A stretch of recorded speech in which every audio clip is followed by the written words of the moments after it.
This isn't a silver bullet, but we know that it works. We know that it works because this is how nature works, and this is how people have farmed for thousands of years. Literally, like the entirety of human agricultural experiment has been animals inside of cropping systems.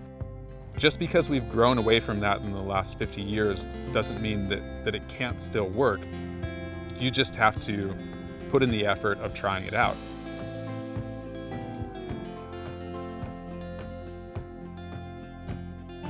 Right here today is our almond farm. This is kind of what we're famous for. This almond orchard here is about 20 acres. On a piece of property this size, it's just considered too small to be viable economically, and I'd really like to find a way that it could work. Silvopasture was less of a theoretical construct than just a practical realization that this is what animals like. That was kind of the simple way that we started to engage in silvopasture. Since then, we've realized that there are a lot of really pragmatic reasons why we should be pursuing silvopasture. The animals are another income stream. They also add a lot of fertility to the soil, and they just make a lot of sense for us as we try to figure out how to enter a new way of doing agriculture.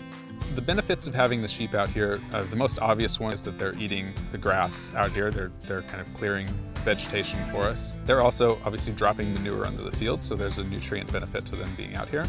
They're also suckering the trees, so taking off any small shoots that we would otherwise have to do by hand. They're also eating the nuts that have fallen down from last year, which would otherwise harbor pests, in particular navel orangeworm.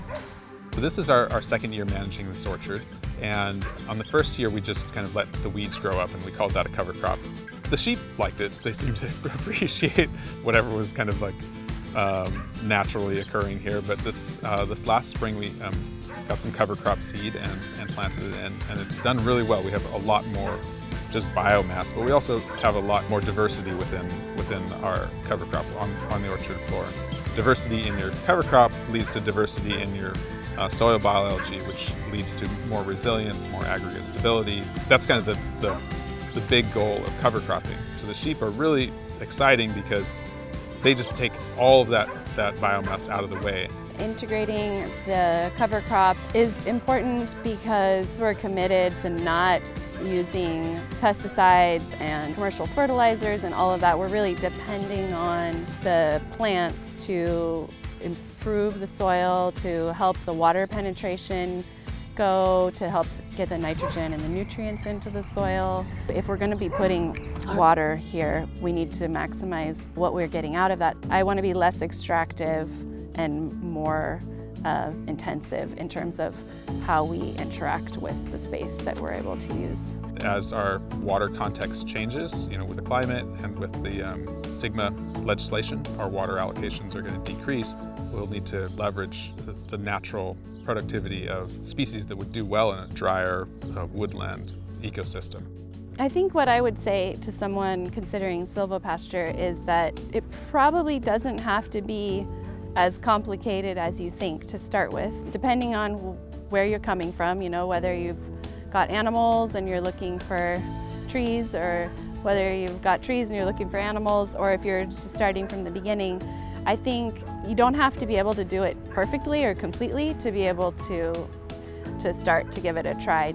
It's just nice out here. It's just beautiful out here. It's a beautiful place to be. It's wonderful to get to see an experiment in progress and get to see those results in real time.